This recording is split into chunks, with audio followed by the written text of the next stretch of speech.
हर या ठिकाणी मा नर्मदेच्या उत्तर आणि दोन्ही दक्षिण तटावर या ठिकाणी मी उभा आहे।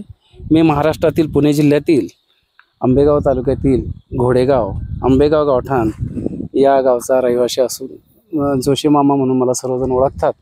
आणि नर्मदा परिक्रमावासी आहे मी। अनेक वेळा मैयाची परिक्रमा मैयाने करून घेतली आणि या मैयाच्या परिक्रमेमध्ये एक असा अनुभव आला की मैयाच्या जलामध्ये ज्या आपल्याला घरी स्थापन करावे लागतात असे भगवान शिव नाही का, कैलास राणा शिवचंद्रमोळी फणेंद्र माथा मुकुटी झळाळी कारुण्य सिंधू भव दुःखारी तुझवीन शंभो मज कोण तारे, असे भगवान शिव आपण नर्मदेश्वर भगवान म्हणूया, अर्ध नारी नटेश्वर म्हणूया। या ठिकाणी असं पाण्यामध्ये हे सापडलं जातं शिवलिंग पहा।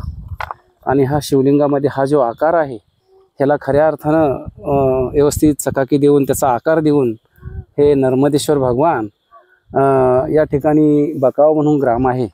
ह्या गावामध्ये तुळशीदास केवट, रामकुटी, नर्मदेश्वर शिवलिंग आर्ट यांच्यामार्फत या जो नर्मदेश्वर आपल्याला पाण्यामध्ये आता या ठिकाणी सापडला, हा नर्मदेश्वर भगवान या ठिकाणी चांगला आकार दिला जातो। आणि हे असे स्थापन केलेले जे नर्मदेश्वर असतात ह्याची कुठल्याही मंत्र किंवा त्याचे जे उपचार असतात आध्यात्मिक हे न करता अशा साध्या पद्धतीने सुद्धा हे शिवलिंग आपण आपल्या घरामध्ये मंदिरामध्ये स्थापन करू शकतो।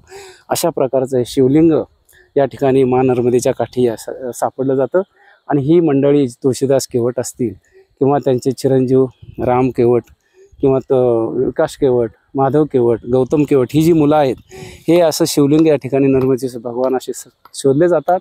आणि ते घरी नेऊन त्याला मशीनद्वारे व्यवस्थितरित्या करून त्यांचं जे दुकान आहे बकावा गावामध्ये कानापूर फाट्याहून येताना पहिलंच उजव्या हाताला दुकान आहे शिवकुटी नर्मदेश्वर शिवलिंग आर्ट म्हणून ह्या नावाने आहे। तुळशीदास केवट त्याचे मालक आहेत।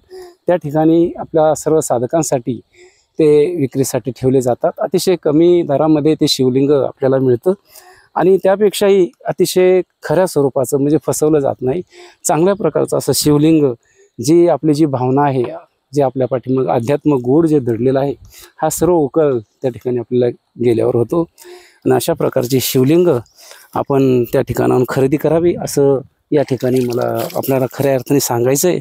अनेक वेळा मी नर्मदा परिक्रमा केली आहे आणि नर्मदा परिक्रमा करत असताना हे अनेक असे पत्थर पाण्यामध्ये दिसतात पहा।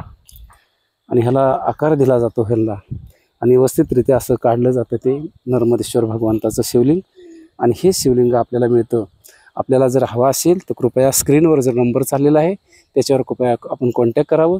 ते आपल्याला घरपोचसुद्धा आपल्या ॲड्रेसवर ते शिवलिंग देऊ शकतात। आणि घरामध्ये स्थापन करा, आपल्या देवघरात किंवा एखाद्या छोट्या मंदिरात करा, गावच्या मंदिरात करा किंवा इतर ठिकाणी कोणाला तुम्हाला दान स्वरूपात जर शिवलिंग द्यायचं असेल तर खऱ्या अर्थाने आपण जे केलेलं दान हे सत्कर्मी व्हावं, सत्कार्याला लागावं म्हणून नर्मदेश्वर भगवान जे खऱ्या अर्थाने जे बनवलेले असतात नर्मदेच्या पाण्यातील जलातीलही आहे। तर कृपया यांच्याशी संपर्क साधावा किंवा माझ्याशी जरी संपर्क साधला तरी चालेल। माझा नंबर आहे 96-043-21-125 हरिभक्तपरायण जोशी मामा, अशा प्रकारचं माझं नाव आहे। अनेक वेळा मी फिरलो, नर्मदा काठ पाहिला, पण हे बकावा जे गाव आहे ह्या गावामध्ये कला आहे पूर्वपासून चालल्यापासून त्यांच्या घरादारापासून की अतिशय चांगल्या प्रकारचे असे शिवलिंग त्या ठिकाणी तयार केले जातात।